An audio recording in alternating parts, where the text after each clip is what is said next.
Halo, apa kabar? Hari ini kita akan kembali belajar tentang kimia organik.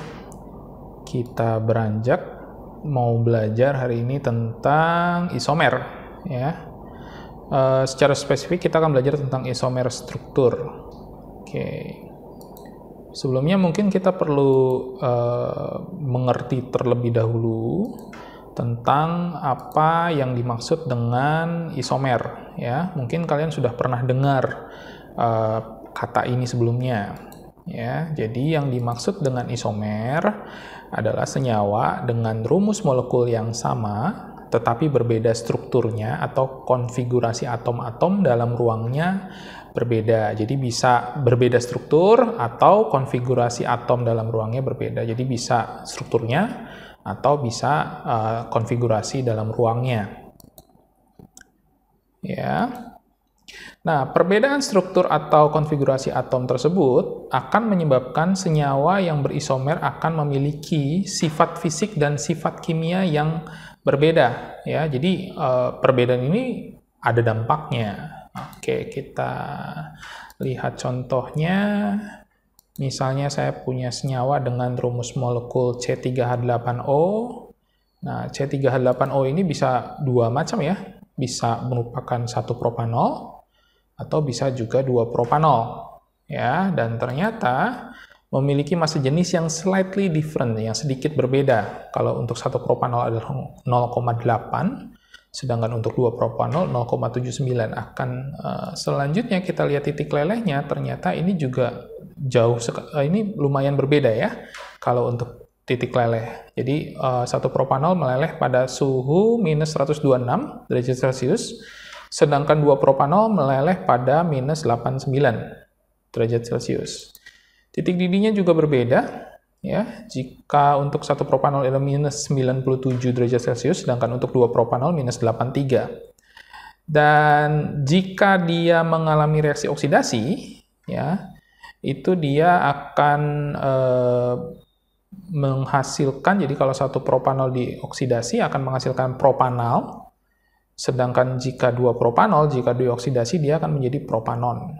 Ya, ini perbedaan-perbedaan dari senyawa yang berisomer. Selanjutnya kita lihat ada beberapa jenis isomer, ya. Yang pertama, isomer itu secara garis besarnya kita bisa bedakan menjadi isomer struktur dan juga isomer ruang. Ya, jadi ada isomer struktur, isomer ruang, sedangkan isomer struktur kita bisa bedakan menjadi isomer kerangka. Nah, ini contohnya adalah seperti ini, ya. Jadi kita bisa lihat untuk satu butanol itu dia punya rantainya lurus, sedangkan untuk 2 metil 1 butanol itu ada 2 metil 1 propanol itu dia memiliki rantai yang bercabang. Selanjutnya yang kedua, isomer struktur bisa dibedakan menjadi isomer posisi. Ini contohnya yang tadi, misalnya ini 1 butanol. Nah, yang ini 2 butanol ya. Kita bisa lihat ini berbeda posisinya, yang satu di ujung, yang satu di tengah. Sedangkan untuk isomer struktur yang ketiga itu adalah isomer gugus fungsi. Nah, isomer gugus fungsi ini adalah perbedaan gugus fungsinya. Nah, ini untuk yang atas, ini adalah untuk alkohol atau alkanol, sedang yang bawah adalah merupakan sebuah suatu senyawa golongan ether atau alkoksi alkana. Selanjutnya lagi, isomer ruang dapat dibedakan menjadi dua macam. Yang pertama adalah isomer geometri, dan yang kedua adalah isomer optis. Ini akan kita bahas di video selanjutnya. Oke, kita ambil contoh ya. Untuk lebih memperkuat pengertian tentang isomer, kita bisa lihat ada contohnya. Yang pertama, tentukan semua isomer dari senyawa dengan rumus molekul berikut. Nah, ini contohnya. Misalnya kita punya C4H10O, ya, ini bisa berupa alkanol atau juga bisa berupa ether. Ya, tadi ini merupakan isomer gugus fungsinya. Nah, untuk alkanol ini ada 4 macam ya. Ini bisa kita lihat, ini 1 butanol. Kemudian ada berikutnya ini adalah 2 metil 1 propanol. kemudian lagi berikutnya adalah 2-butanol, dan yang terakhir adalah 2-metil 2-propanol. Ya, jadi ini adalah 4 isomer daripada C4H10O untuk golongan alkanol atau alkohol. Berikutnya untuk golongan alkoksi alkana itu kita ada 3 macam, ya. Yang pertama adalah metoksipropana, ya, 1-metoksipropana. Selanjutnya kita lihat lagi ada ini adalah etoksietana. Dan yang ketiga kita punya 2-metoksipropana. Ya, jadi ada 3 isomer untuk alkoksi alkana. Jadi untuk C4H10 ada 7 macam. 4 dari alkanol atau alkohol dan 3 dari alkoksi alkana atau ether. Yang kedua, contoh soal yang berikutnya adalah C4H8O. Jadi kalau ini merupakan bisa 2 macam juga, ya. Jadi C4H8O ini bisa 2 macam. Yang pertama adalah golongan alkanal atau aldehid, dan yang kedua adalah golongan alkanon atau keton. Nah, untuk golongan alkana ada 2 macam. Nah, ini adalah isomernya. Jadi ini rantai lurus, ini adalah butanal. Dan yang kedua adalah 2-metilpropanal. Nah, ini adalah C4H8O untuk alkanal, ya. Yang berikutnya adalah untuk alkanon, itu cuma ada 1 macam, ya. Ini hanya ada 2-butanon, ya. Tidak ada isomer lain untuk C4H8O golongan alkanon. Jadi untuk alkanal dan alkanon itu hanya ada 3, 2 dari alkanal dan 1 dari alkanon.